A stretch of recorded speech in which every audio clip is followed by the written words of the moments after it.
Bueno, pues entonces vamos a empezar con las preguntas. Creo que, siguiendo un orden lógico, vamos a empezar por las preguntas que se han formulado a los primeros intervinientes en la sesión de este segundo panel. Y vamos a meter, en ese caso, un orden que sería la propia intervención, el propio orden de intervención. Voy a intentar refundir algunas de las preguntas que se han planteado y vamos a comenzar por el señor Jerry de Marco, ya que ha suscitado también muchas inquietudes y preguntas. El distinto modelo de organización que hay en Canadá, los distintos niveles de desarrollo de órganos especializados en jurisdicción ambiental, y una de las preguntas que se hacen es esa convivencia entre jurisdicción común y tribunales administrativos, si realmente no produce distintos criterios ante situaciones similares a la hora de adoptar determinadas resoluciones. Otra segunda pregunta es el papel que la indígena en la resolución y la intervención.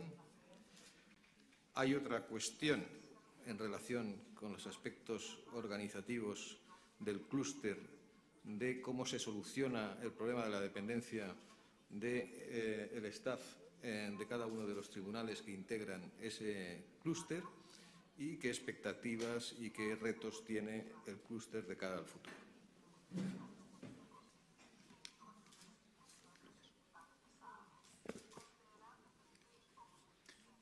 Thank you. I will try to keep my comments brief so that we leave time.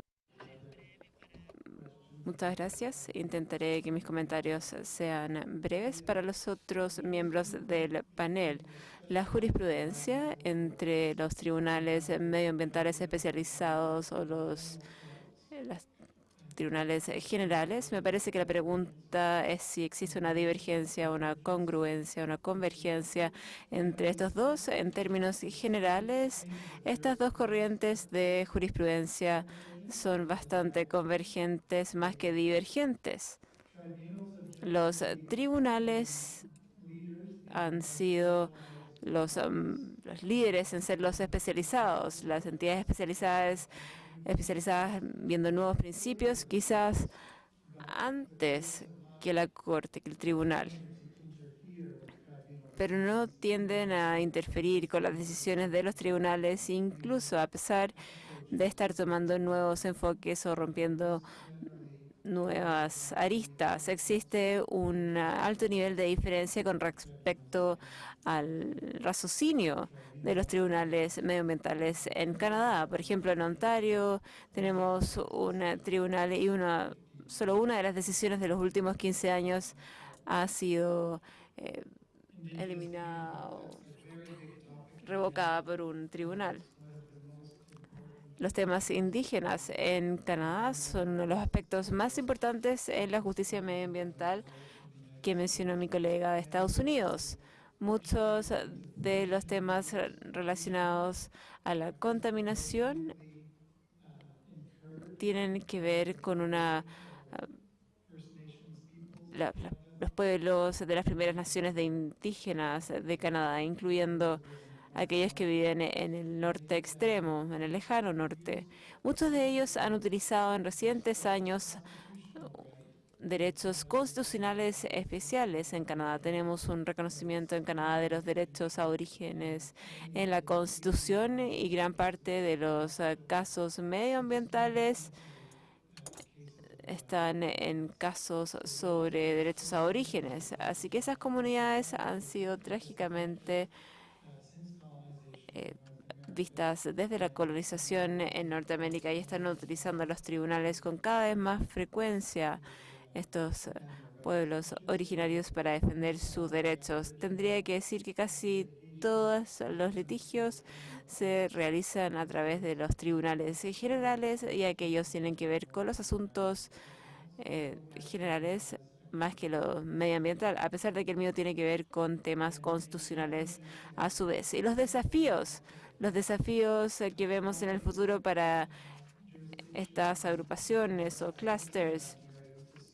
muchas jurisdicciones están mirando a Canadá para ver si este concepto de los aglomerados, de los clusters, realmente funciona. Mi propia perspectiva es que si una realiza esta agrupación o no, se puede hacer bien o mal, depende, es indistinto para cada tipo de modelo, no es una solución para cada problema ni tampoco una causa. Si el clustering se toma como un medio para poder reducir los presupuestos de los tribunales y se utiliza exclusivamente para propósitos de eficiencia, entonces tengo serias preocupaciones al respecto. Pero si se utiliza como un medio con respecto a compartir mejores prácticas y proporcionar el liderazgo a los tribunales que no han tenido los recursos para poder desarrollarse de forma apropiada, entonces podría ir en la dirección apropiada. Por el momento,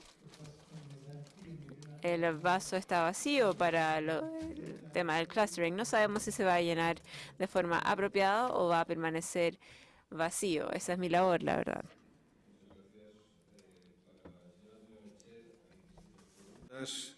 Básicamente es saber, a partir de una denuncia por daño ambiental, cómo actúa la Fiscalía, es decir, cuáles son las competencias y capacidades de la Fiscalía para actuar.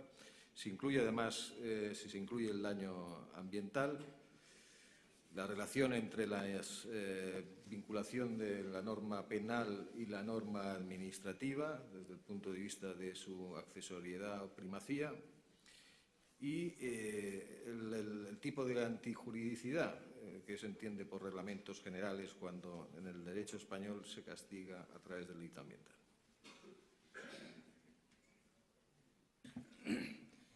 Bueno, realmente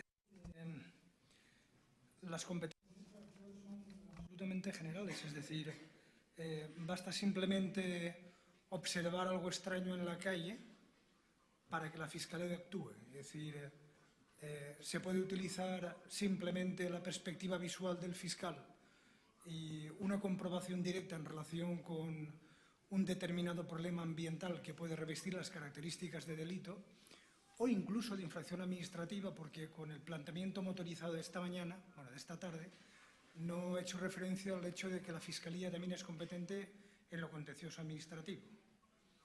Lo que pasa es que la intervención de la Fiscalía es mucho más potente en el ámbito penal porque, evidentemente, las infracciones ambientales más graves son las que más nos preocupan.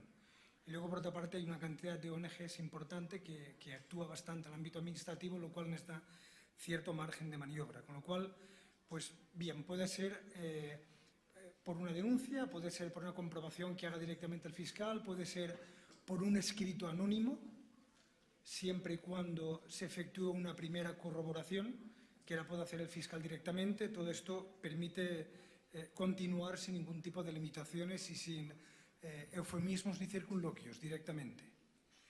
El tema del daño ambiental es interesante porque realmente en España ejercemos la acción penal y la acción civil conjuntamente.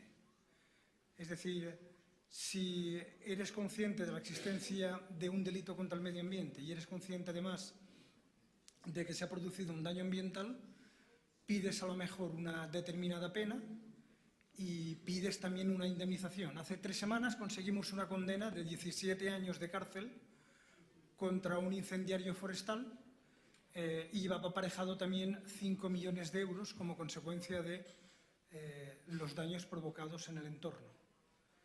Últimamente no solamente calculamos el daño a la flora y la fauna, sino que además calculamos la incidencia que el incendio tiene en el acuífero, porque seguramente saben ustedes que una vez producido el incendio, tan pronto existe una lluvia o se produce una lluvia, hay una filtración al acuífero que lleva residuos como consecuencia de un incendio que contamina potentemente el acuífero, pero a partir de esta primera lluvia lo que ocurre es que el suelo se convierte en impermeable y deja de permeabilizar el agua, deja de absorber agua, con lo cual tenemos en primer lugar un daño como consecuencia de los aspectos negativos contaminantes que ingresan en el acuífero y acto seguido deja de incorporarse agua al acuífero. Ese tipo de elementos en el presente momento en colaboración con el Instituto Geológico Minero de España los estamos tomando en consideración, y cuando son incendios de más de 300 hectáreas se incluye también esa valoración. Por lo tanto, lo que pasa es que hay un aspecto de interés, y es que la actual Ley de Responsabilidad Ambiental Española de 23 de octubre del 2007, que incorpora una directiva del 2004, lo que hace es no solamente atender al principio al que contamina paga, sino al principio al que contamina repara. Es decir, realmente ahora ya lo que se obliga no es a pagar una cantidad en alzada, sino empezar a trabajar para reparar aquello, y se está pagando en tanto en cuanto el daño persiste. Y tan pronto termine el daño, tan pronto esté resuelto ese aspecto, pues se deja de pagar. Sin olvidar la famosa sentencia norteamericana Moco Production versus Village of Gamble, Alaska, donde el Tribunal Supremo deja perfectamente claro que si hay un desastre ambiental es prácticamente imposible que volvamos a la situación inicial. Es decir, hay aspectos que nunca jamás se van a poder afrontar económicamente porque ni siquiera estamos en condiciones técnicas adecuadas para poder hacer esa valoración. Y desde luego, volver a la situación inicial, eso es imposible. Y la jurisprudencia norteamericana lo ha dicho perfectamente claro. Posiblemente mis compañeros estén en mejores condiciones que yo del ámbito anglosajón para concretar ese aspecto. La relación entre la norma penal administrativa, esto es interesante porque esta mañana he ido a alguna pequeña reflexión sobre lo bueno que es el contexto administrativo frente al contexto penal, que va más rápido y podemos aplicar el principio in dubio pro natura, mientras que en penal, bueno, realmente esto es impensable en Europa. Es decir, si es un delito, es un delito y se acabó. O sea, no hay más vuelta de hoja, no hay más cera que la que arde. Y si es una infracción administrativa, es una infracción administrativa. O sea, lo que no puedo hacer, hoy me levanto y me voy por lo administrativo, que hoy estoy como más inspirado en García de Enterría, al que ayer escuché en la radio y me gustó, ¿no? Eso no es posible. Es decir, si hay un hecho delictivo y yo no procedo, evidentemente cometo un acto de prevaricación. Y se acabó. Si continúo la investigación y veo que el hecho no es infracción penal, pero sí es infracción administrativa, lo que hago inmediatamente como fiscal es comunicarme con la Administración, pasarle el tanto de culpa a la Administración, y la Administración determinará si hay una infracción de carácter administrativo ambiental y si procede a exigir una determinada cantidad, pero no hay más. Eso es un aspecto absolutamente trillado en el presente momento. Hay un punto, porque respecto a la antijuridicidad se habla de los reglamentos y aspectos administrativos complementarios de la norma penal en blanco. Esto posiblemente se debe a la primera redacción, la redacción original del delito contra el medio ambiente en España con el antiguo 347 bis allá por el año 83, que hablaba de que el delito constituye emisiones o vertidos con infracción de reglamentos. Bueno, no es así. O sea, la redacción actual del 325, que es la que se está aplicando, habla de infracción de normas generales administrativas de carácter ambiental. Lo que ha hecho la jurisprudencia del Tribunal Supremo de una forma sensatísima, y el Tribunal Supremo español realmente ha trabajado de una manera extraordinaria sobre este punto, es que en el presente momento podemos completar una norma penal en blanco utilizando tanto una norma comunitaria que no constituye todavía norma nacional porque no se ha transpuesto en el orden jurídico español, pero que mediante el principio del efecto directo creado por el Tribunal de Justicia de la Unión Europea, esa obligación existe. Entonces, podemos utilizar una norma comunitaria no traspuesta en el ámbito nacional, tanto como una norma de ámbito local. Por ejemplo, un bando de un ayuntamiento ante una situación de catástrofe. Lo que dice la jurisprudencia es que la norma complementaria de la norma penal en blanco tiene que tener las características propias de la norma. Es decir, no puede ser una directriz interna del funcionamiento de cualquier estamento público, de cualquier estamento administrativo. Y luego, por otra parte, esto es absolutamente esencial para completar la norma penal en blanco. La norma utilizada para completar tiene que ser una norma sustantiva.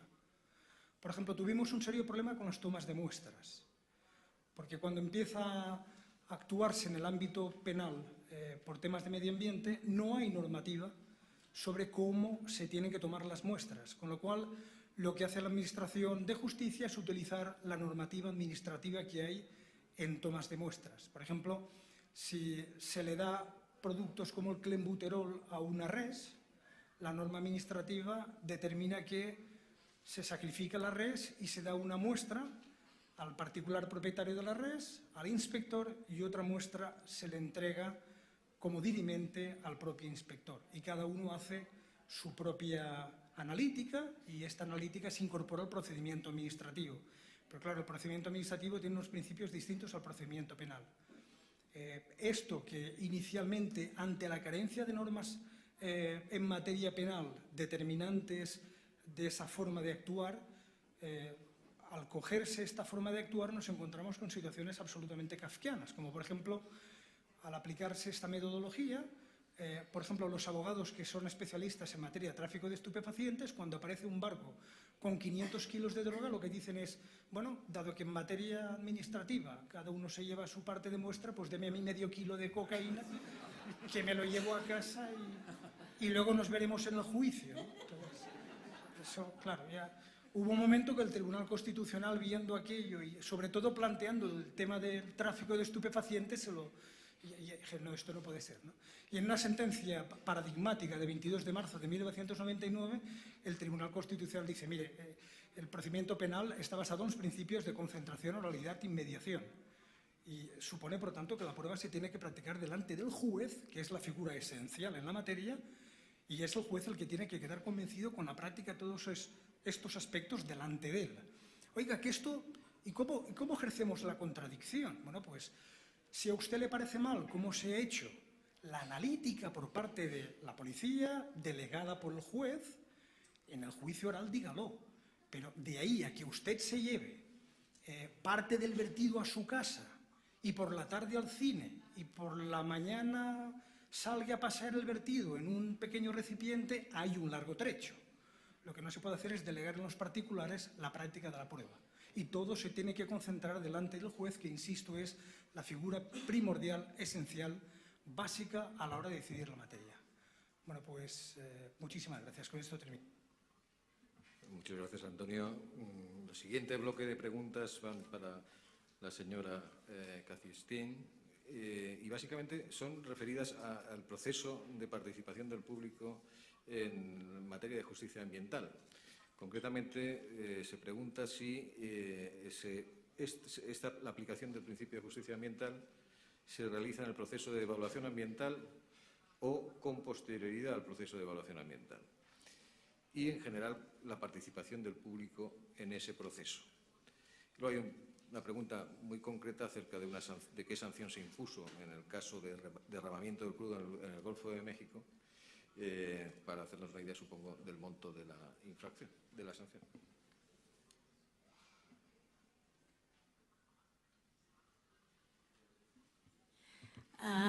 I'll do my best to answer this. Haré lo mejor por responder esta pregunta, a pesar de que no es el proceso de la EAE, no está dentro del área que yo veo bajo una base regular en el tribunal. En el proceso de evaluación medioambiental, que por lo general se aplica bajo la ley de protección medioambiental, que enfrenta el proceso de un nuevo proyecto siendo desarrollado y cuáles son sus impactos. Entonces uno vería ampliamente los distintos aspectos, pero esa es una pequeña subgama de proyectos de desarrollo.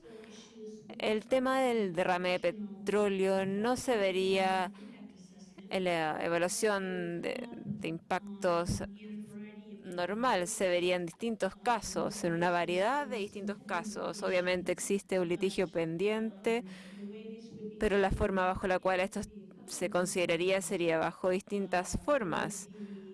Existiría un caso penal que tendría distintos tipos de multas, podrían haber casos civiles, también hubo un proceso bajo el cual la gente que estuvo adversamente afectada por este derrame para poder ayudar a su recuperación en sus vidas.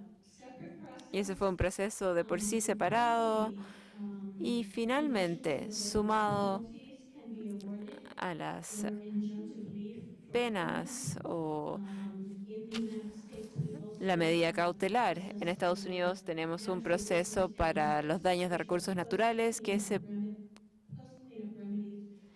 son soluciones después de la limpieza para poder proporcionar la limpieza. Espero haber respondido a su pregunta y si no, me solicita una aclaración. Vamos a continuar y ya pasamos, bueno, como comprenderán, para el señor presidente de la Corte Suprema hay bastantes preguntas. La primera de ellas relacionadas con los principios de derecho ambiental y el valor que se le da. En especial se pregunta por el valor que en la Corte se le da como principio general del derecho al principio precautorio. También se preguntan acerca de si considera que algunos principios ambientales se han transformado de alguna manera en derecho internacional consuetudinario. Y una muy concreta: ¿qué tratados ambientales tienen aplicación directa en el ordenamiento jurídico chileno? Yo después le haré otro bloque de preguntas.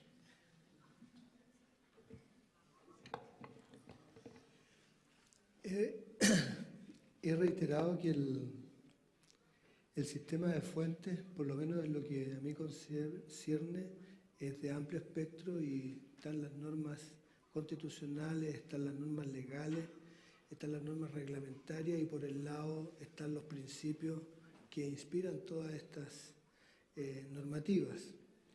Y efectivamente nosotros hemos aplicado tanto el principio preventivo como el principio precautorio, porque como lo dijo mi amigo Antonio Benjamin, el derecho del medio ambiente no es un derecho de daño, sino que un derecho de riesgos, y lo que se debe evitar es que el daño se produzca y si este es de alguna manera determinado con anterioridad, no debe sobrepasar los estándares permitidos por la legislación y en todo caso, si así ocurre, debe de alguna manera también advertirse las medidas de mitigación o reparación que correspondan y tengan asociadas estas conductas.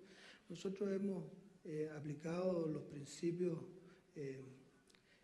relativos a estas áreas en varios fallos y ellos están recogidos en la normativa nuestra, en algunos casos directamente en la ley de bases del medio ambiente y en otros están enumerados en las declaraciones que han suscrito los presidentes y mandatarios nuestros al suscribir diferentes tratados y convenciones que en el orden de los tratados internacionales el profesor Llanos en su libro precisó que el término tratados internacionales era un concepto amplio que no era sinónimo de tratado solemne, sino que invocaba desde la convención al tratado propiamente tal, al modus vivendi, al pacto in contraendo e incluso a las declaraciones y otros instrumentos que comprometían al Estado, por cuanto el Estado existe diferentes maneras en que puede adoptar un compromiso y en cada uno de ellos va estableciendo lo que es el honor del Estado para que efectivamente se cumpla. Y tenemos bastantes tratados, pero por señalar uno que ha estado muy en boga, el acuerdo 169 de la OIT, que en el caso de nuestro país, por lo menos hemos estimado que tiene directa aplicación en el derecho interno porque fue ratificado por todas las vías que correspondía que lo fuere. Entonces, no puede de alguna forma hacerse lugar a lo que ha solicitado cierta doctrina, que esta es una declaración que requiere una normativa interna y que por lo tanto no tendría autoejecutabilidad. Lo que yo generalmente no he aceptado nunca es que se haga la diferencia que realizó la Corte estadounidense para evitar el cumplimiento de los compromisos internacionales en dos vertientes, en la autoejecutabilidad y en la no autoejecutabilidad de los tratados internacionales, porque para mí todos son directamente aplicables, porque si no son directamente aplicables en cuanto a aspectos específicos, sí orientan la decisión del tribunal. Y el segundo aspecto está relacionado con los tratados marco y los tratados de ejecución, que en ese sentido los tratados, tanto el tratado marco como el tratado de ejecución, también son directamente aplicables en el derecho interno. Si hay algo que no haya quedado respondido, me lo dice, pero he tratado de ser lo más sintético. Están los casos del Mauro, están tratados de... hay otro en Daisen que también aplicamos estos principios preventivos y precautorios, que lo que tienen por objeto es que se racionalice el riesgo y se tomen las acciones correspondientes para minimizarlo, si no es posible, evitarlo en toda su magnitud. Ese es el tema. Gracias. También hay una serie de cuestiones planteadas acerca de la actual configuración jurisdiccional en Chile. Es decir, si no sería conveniente establecer una centralización desde el punto de vista de un mejor acceso a la justicia en los tribunales del norte y del sur, que es donde se plantean fundamentalmente los conflictos ambientales, y también si el modelo que se ha expuesto aquí sobre Canadá, que es en forma de clúster, sería viable para lo que es el modelo chileno. Los 3 tribunales ambientales establecidos en nuestro país tienen una distribución geográfica, y el legislador dijo que no impedía que en algún momento, dada la carga que tuviera los tribunales, pudiera llegar a establecerse un tribunal ambiental por corte de apelaciones, derivado, o por región, por decirlo de alguna manera más gráfica. Entonces tendríamos 14 tribunales ambientales en el país. Eso es lo que proyectaba el legislador y no se cerraba a esa posibilidad. El hecho de que se expuso por el profesor Bermúdez que estaba la garantía de acceso a la justicia, interpretada la norma de un carácter procesal, en lo que coincido, en lo que se refiere a la primera parte del artículo, pero queda sin explicación la frase final del artículo, si uno del 38, si uno la interpretara exclusivamente procesal. Y ahí es donde uno ve que podría estar afectada un poco la garantía por la dificultad en el acceso al tribunal. Pero yo entiendo, y hasta así lo he comprendido, que se ha posibilitado la litigación por medio de la red.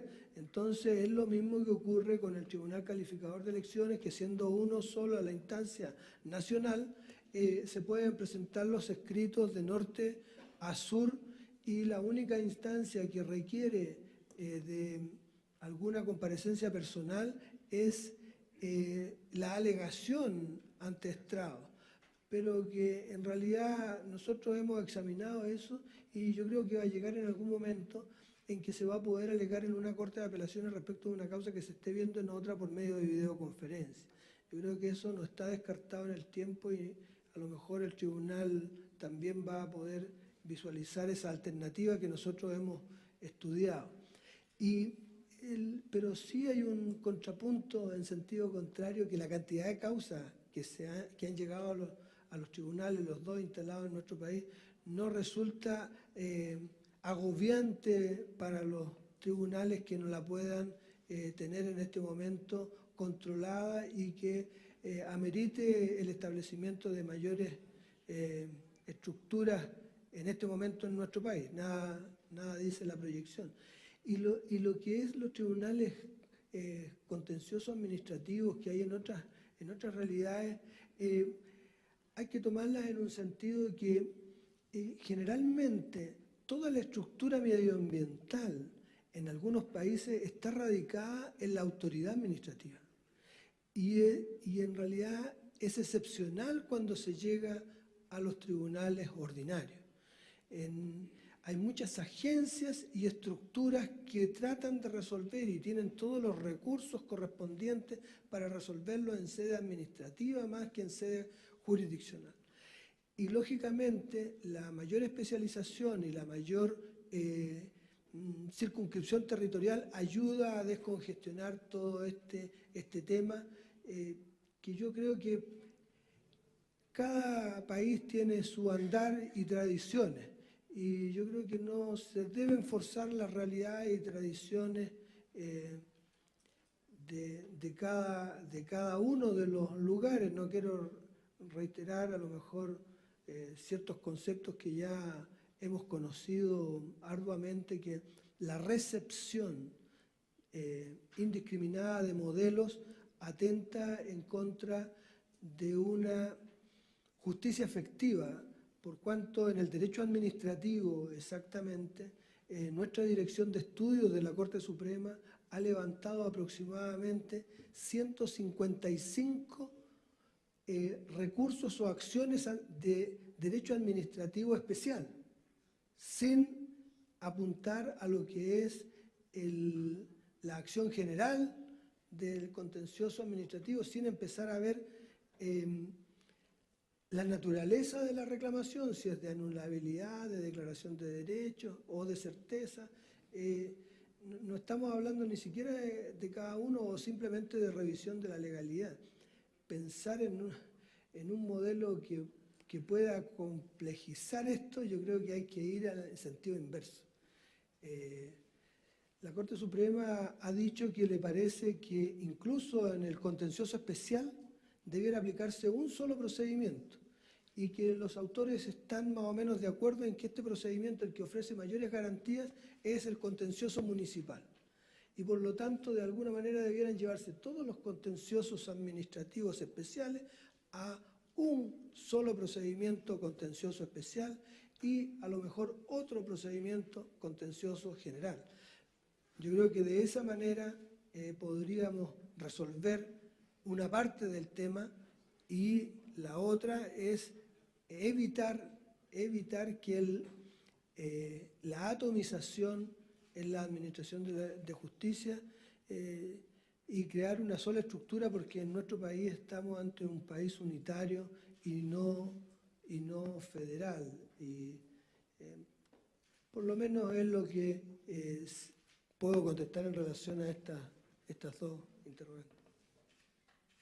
Muchísimas gracias. Continuamos con las preguntas. Ahora para el profesor Bermúdez. Hay varias preguntas relacionadas con su intervención. La primera de ellas es, según su experiencia, ¿cuáles son los límites a la deferencia administrativa dentro del sistema de evaluación de impacto ambiental respecto a los distintos actos, los de trámite, los terminales o los subterminales? También se pregunta sobre si ampliaría las competencias del Tribunal Ambiental, si realmente hasta qué punto está presente el principio precautorio en Chile y cuál es su opinión respecto a la exclusión del recurso de protección como mecanismo para revisar la legalidad de las RLA, que es un acrónimo que yo no sé, pero supongo que será RCA. Las resoluciones de calificación ambiental.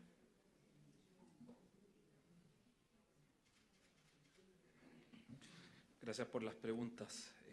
Siempre es bueno que a uno le pregunten, ¿no? Porque si no pareciera ser que nadie lo escuchó. ¿Cuáles son los límites a la deferencia administrativa respecto a los distintos actos y a lo largo del procedimiento? Yo creo lo siguiente. Me parece bien cuando se le exige a la administración que funde bien sus actuaciones. Eso creo que uno lo debe exigir siempre. Sin embargo, no hay que olvidarse del derecho administrativo general. Y el derecho administrativo general a la administración, en su conjunto, le exige solo que funde y que aprecie la documentación, los medios de prueba, los elementos que están en el expediente administrativo en conciencia. Por lo tanto, ese es un estándar de apreciación bastante, podríamos decir, laxo o libre. Evidentemente, eso no obsta a que razone bien la administración y que ese acto administrativo luego esté bien fundamentado. Ahora bien, creo que la deferencia administrativa es un poco peligrosa, porque eso limita o tiende a limitar la facultad del juez. Yo estoy más bien por una posición de revisión completa de la actuación, máxime si tenemos o contamos con un tribunal que es especializado, es decir, que efectivamente puede entrar en los aspectos técnicos, efectivamente puede entrar en la valoración que se ha hecho de esos aspectos técnicos y sobre todo considerando que así esa fue la idea del legislador. Nuestro tribunal ambiental o nuestros tribunales ambientales tienen la misma limitación que existe en el derecho comparado, específicamente en el contencioso administrativo español. No pueden sustituir la decisión discrecional. Y ahí, evidentemente, tenemos el problema de qué es lo discrecional y qué va a ser lo reglado. Y eso va a ser una cuestión, que seguramente la jurisprudencia, y en especial la jurisprudencia de la Corte Suprema, va a ir delineando.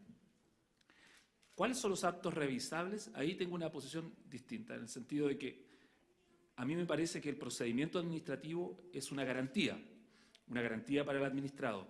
Ese procedimiento administrativo es más garantista todavía incluso en el procedimiento administrativo sancionador ante la Superintendencia del Medio Ambiente. No hay ningún procedimiento administrativo sancionador en Chile que esté tan regulado y con tantas garantías como ante ese órgano.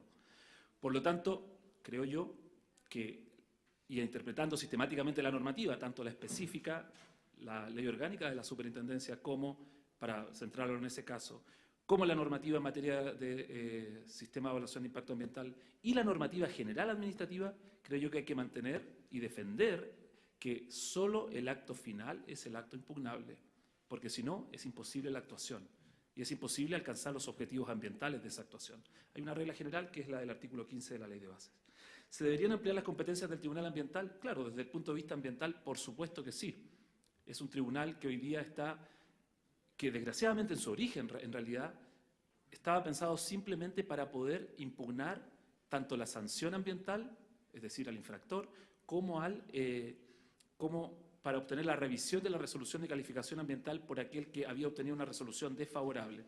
Afortunadamente quedó un poco más amplia la competencia, pero sigue siendo un tribunal con una competencia acotada respecto de instrumentos. Eso no obsta a lo que voy a decir a continuación y quiero sencillamente apoyar lo que decía el presidente de la Corte Suprema y creo interpretar aquí al 90% de los profesores de Derecho Administrativo de este país. Hace falta un contencioso administrativo general, que es lo que no tenemos. O sea, hoy día que existan 155 procedimientos contenciosos administrativos dificulta el acceso a la justicia. Claro, un estudio jurídico con más de 100 abogados, ubicado acá en la capital, en Santiago, probablemente va a tener un especialista respecto de cada uno de esos contenciosos administrativos. Pero un estudio jurídico en Valparaíso o en Concepción, como veo colegas de Concepción, o en Valdivia, evidentemente que tiene un abogado que tiene que litigar de todo. Y obviamente que va a haber muchos contenciosos administrativos en materia sanitaria, en materia eléctrica, en materia pesquera, etcétera, que no va a conocer. Entonces, el acceso a la justicia se limita cuando tenemos esa atomización de los procedimientos judiciales. ¿Existe el principio precautorio en Chile? Bueno, me parece que el presidente de la Corte Suprema ya lo ha señalado. Por supuesto, existe la jurisprudencia lo ha aplicado. Y por lo tanto me remito a eso que ya se ha dicho, tanto de la Corte Suprema como de los propios tribunales ambientales. Pero también existe a nivel normativo. Y la Ley General de Pesca y Acuicultura, por lo menos respecto de ese ámbito, lo ha establecido ya no como principio, sino que simplemente lo ha establecido como regla general. Por lo menos desde el punto de vista del ámbito de los recursos pesqueros. La exclusión del recurso de protección para revisar la resolución de calificación ambiental, bueno, yo creo que ahí va a depender de la urgencia del caso. Va a depender de si evidentemente por la vía del recurso de protección es posible obtener una tutela o no al derecho, antes que respecto de revisión de la legalidad del acto. Y no me extiendo más porque estaba haciendo una ponencia. Bien, un par de preguntas más, también relacionadas con el sistema institucional chileno. Me piden alguna reflexión acerca de las dificultades para el acceso de las comunidades para llevar sus causas al Tribunal Ambiental y si habría que modificar alguna norma especialmente, precisamente para tener en cuenta los principios que se han mencionado aquí. Y también hay un juicio de valor en la pregunta acerca de la diferencia que se plantea, que hace la cuestión, acerca de la composición de decisiones técnicas, funcionarios, entiendo, de los órganos sectoriales competentes con la supuesta politización del sistema de evaluación de impacto ambiental. Lo plantea como una dicotomía acerca del carácter de cada uno de los miembros que lo componen.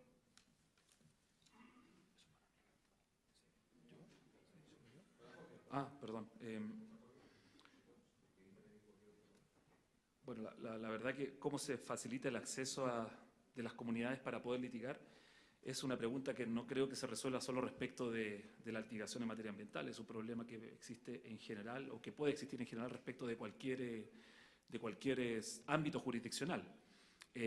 Por eso la idea de una jurisdicción regionalizada ambiental, evidentemente que es una buena idea, pero yo creo que las soluciones que se han ido dando prácticas de acceso por la vía de que el tribunal se mueva al lugar o de acceso por la vía de que es posible realizar ciertas diligencias en otros órganos jurisdiccionales, precisamente como lo que ha señalado el presidente de la Corte Suprema, yo creo que es una buena solución. Y también hay que ser conscientes de que este no es un país donde la escasez de los recursos, evidentemente, que es una cuestión endémica, por lo tanto, también tenemos que ser conscientes de las múltiples necesidades. Respecto de la politización del CIA, yo la verdad que creo que ahí, bueno, precisamente por eso tenemos la revisión judicial, ¿no? Ahí está la revisión técnica. Y yo creo que la intención a lo mejor estoy siendo un poco ingenuo en lo que voy a decir, pero la revisión de la ley de bases del medio ambiente fue precisamente en el sentido de despolitizar, aunque fuera en parte, y tecnificar o hacerlo más técnico, la decisión del servicio, de la comisión que realiza la evaluación. Por lo tanto, bueno, yo le daría un poco más de tiempo todavía al sistema hoy día como está funcionando. Creo que quiere intervenir, presidente. Solamente algo que está relacionado con la legitimación activa. En relación a la legitimación activa, claro, es posible entender que puede haber mayor acceso para entender que también pueden accionar las organizaciones no gubernamentales. Pero se llegó a una especie de término medio en que si bien no pueden accionar, en mi concepto debiera haberse considerado una esfera de interés y como lo hace el tema de la legislación española, por ejemplo, con aspectos de temporalidad anterior al hecho, un par de años, que esté con presencia en el territorio y que sea del área que trata su materia sea del área del que trata de impugnar el acto medioambiental, son requisitos que parecieran razonables para esta litigación en cuanto a la legitimación activa. Pero además en Chile se estableció por primera vez lo que es la figura del amicus curiae para los efectos de que pudiera comparecer las organizaciones no gubernamentales.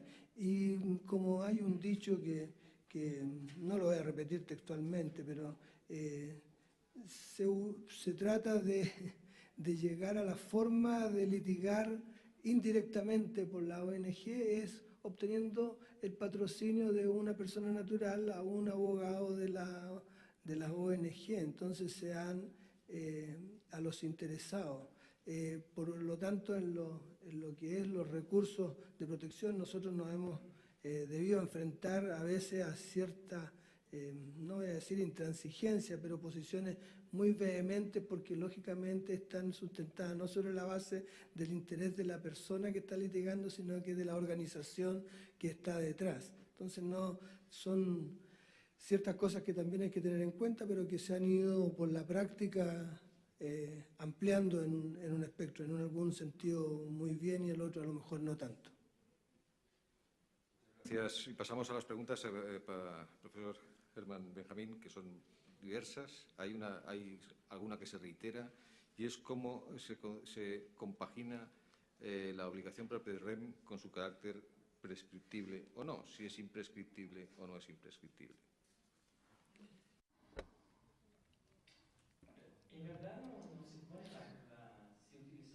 Si nosotros usamos la idea de obligaciones Procter-Rem, no existe el problema de la prescripción. Y este efectivamente es uno de los efectos más positivos de los importantes beneficios, incluso de facilitación de acceso a la justicia, o mejor, de una justicia eficaz. Y esto se aplica tanto a temas, por ejemplo, de minería y también temas que tienen que ver con la deforestación. Se preguntan acerca de cuándo se debe abordar el principio indubio pro natura. ¿Cuándo se debe abordar? Si en el momento de la regulación o al crear la norma o en otro momento posterior.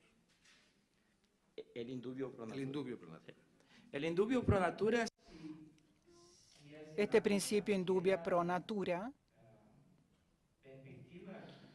si es en una primera perspectiva como una técnica de hermenéutica, el propio juez es el responsable de manejar este principio ex officio.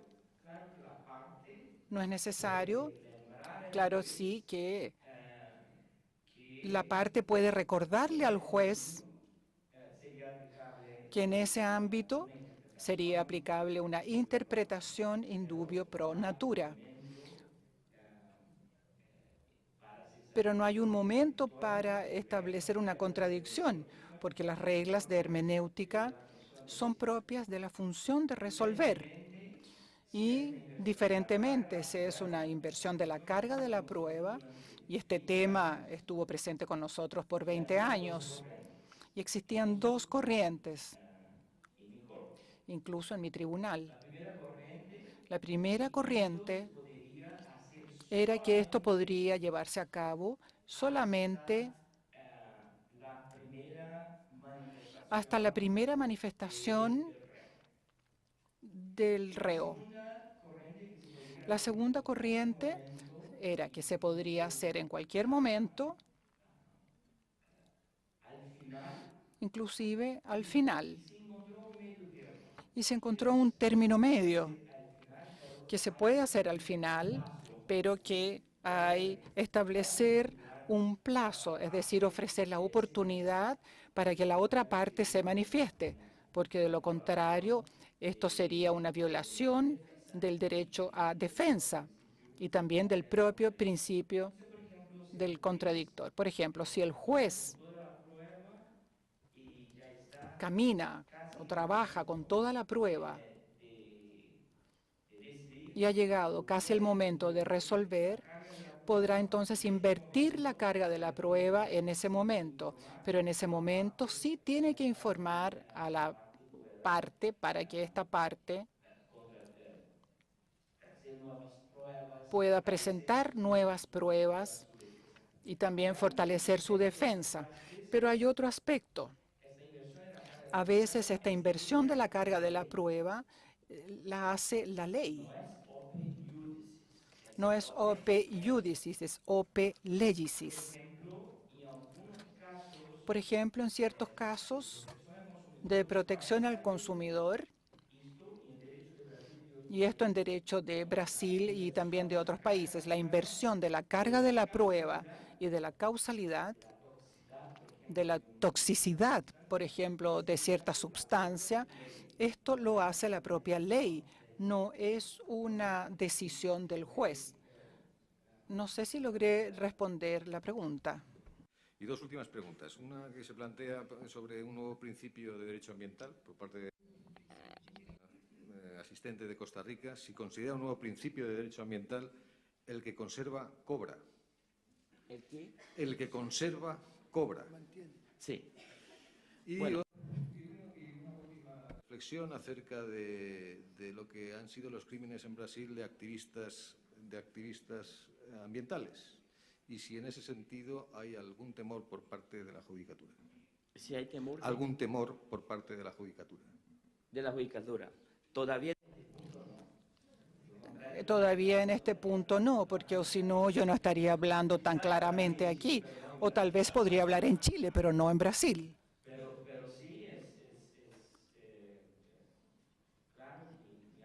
Pero está claro, sí, que en regiones muy remotas en el país, en la región amazónica, sí, pero donde nosotros vivimos todavía no tenemos este tipo de problema. Y de modo general, los jueces en Brasil son muy profesionales, tienen su carrera. Y, por favor, que me digan mis colegas si estoy equivocado o no, pero no enfrentan este tipo de situación, no solo en derecho ambiental, sino que en la lucha contra el crimen organizado. No hay casos, salvo 2 o 3, en que esto haya ocurrido. La primera pregunta, si el que conserva, cobra. Bueno, aquí tenemos que ir a la mayor profundidad del derecho ambiental. No tenemos tiempo, pero sí voy a decir unas pocas palabras. Para responder bien a esta pregunta, tenemos que formular otra. ¿Quién es el propietario de los bienes ambientales? Especialmente, ¿quién es el propietario de los servicios ecológicos? Porque para llegar a la conclusión que aquel que conserva debe ser remunerado,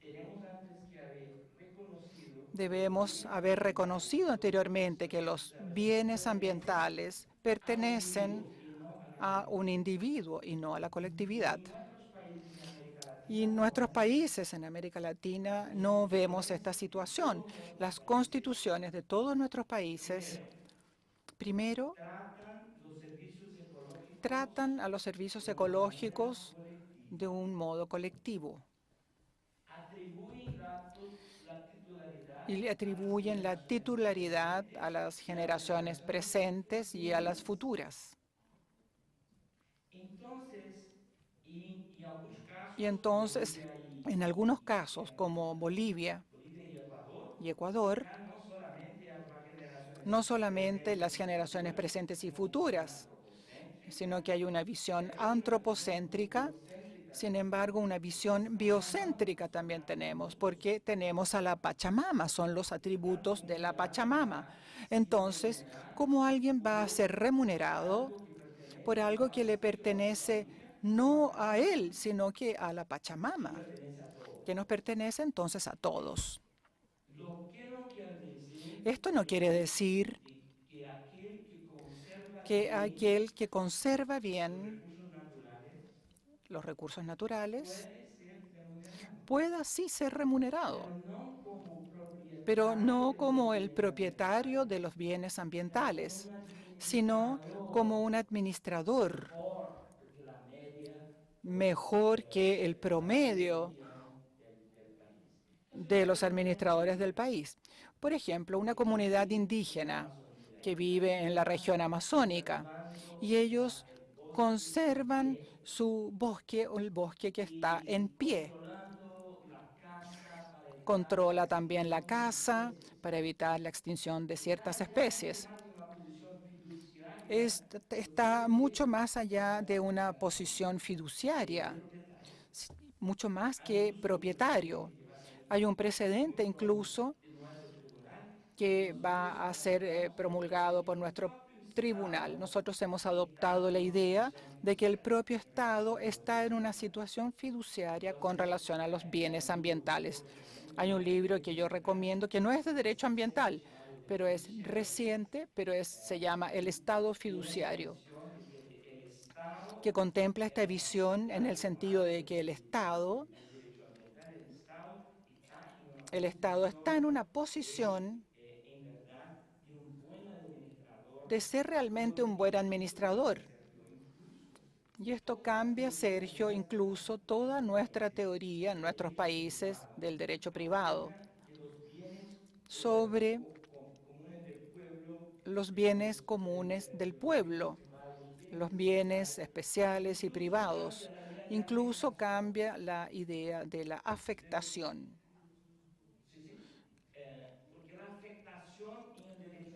Porque en el derecho ambiental la afectación, que las intérpretes tal vez no van a lograr traducir, porque esto proviene del derecho francés, pero la idea de que ciertos bienes son, digamos, tomados por el Estado para una finalidad pública.